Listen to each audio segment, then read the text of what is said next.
लिए मेरी मिन्नत समाजत करने आया और अपनी बहन का टूटा हुआ घर बचाने। हार और जीत का फैसला अभी हुआ नहीं है, अभी होना है। और ये मत भूलो, जीत हमेशा हक और सच की होती है। तुम बहन कहलाने के लायक ही नहीं हो। तुम तो एक डाइन हो,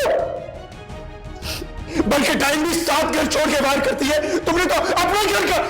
आखिर लाडली ड्रामे की वो एपिसोड आ ही गई जिसका सबको इंतजार था। लाडली ड्रामे की आने वाली एपिसोड में आप देखेंगे कि किस तरह से नाजों के पोल खुलते जा रहे हैं। परवेज इनके घर में आता है तो वो परवेज को बहुत ज्यादा बातें सुनाती है और कहती है कि तुम अपनी बहन मरियम की भीख मांगने के लिए आए हो, लेकिन अब मैं अपने भाई की दूसरी शादी करवा कर रहूंगी, तुम्हारी बहन मरियम को कभी भी इस घर में नहीं आने दूंगी। तो वो कहता है कि मैं मरियम की भीख मांगने के लिए नहीं आया, बल्कि उमर को तुम्हारा असली चेहरा दिखाने के लिए आया हूँ। मेरे पास तुम्हारी वो सारी वीडियोस और सब कुछ मौजूद है जो आज मैं उमर को दिखाऊंगा और तुम्हारा पर्दाफाश करूंगा। तो इस पर नाजो जरा भी नहीं डरती और ना ही कहती है कि ये ऐसे ही बकवास कर रहा है, इसकी बात पे कौन एतबार करेगा। लेकिन परवेज ये सब कुछ कहता है कि मैं ऐसा ही करूंगा क्योंकि मैं तुम्हारे सारे कट्टे चट्टे खोलने के लिए आया हूँ और तुम्हारे भाई उमर को तुम्हारी सारी हरकतें बताऊंगा कि किस तरह से तुमने उन तीनों भाइयों की जिंदगी को बर्बाद किया है, अपने बाप को निकल लिया है और किस तरह से तुम उन सब के लिए अजाब बन गई हो। तो वो कहती है कि मेरा भाई उमर इतना ज्यादा अच्छा है, वो कभी भी तुम्हारी बातों में नहीं आएगा।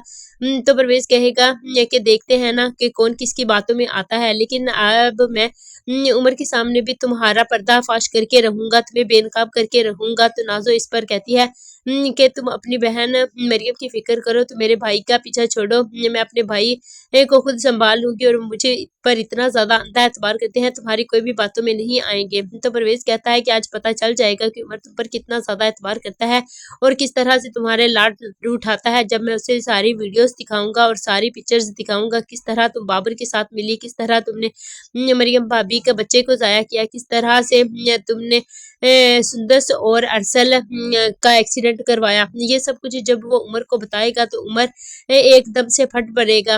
वो नाजो को कहेगा कि किस तरह की डाइन बहन हो तुमने तो हमारे सारे घर को ही निगल लिया। मैं तो समझता था कि अरसल और राहम ऐसे ही तुम्हारे खिलाफ हैं, तो मैं तुम सारी जिंदगी तुम्हारा साथ देता रहा, मैंने अपनी बीवी तक की परवाह नहीं की, लेकिन तुम तो डाइन निकली, तुमने तो हमारे सारे घर को डंस लिया और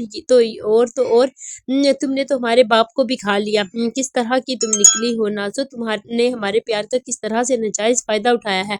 नाजो कहेगी कि पर नहीं उमर भाई ये सब कुछ झूठ है। तो वो कहेगा कि नाजो अब तो मुझे बेवकूफ नहीं बना सकती, क्योंकि मेरी आंखों पर जो मोहब्बत की पट्टी तुम्हारे लिए बंधी थी वो खुल चुकी है।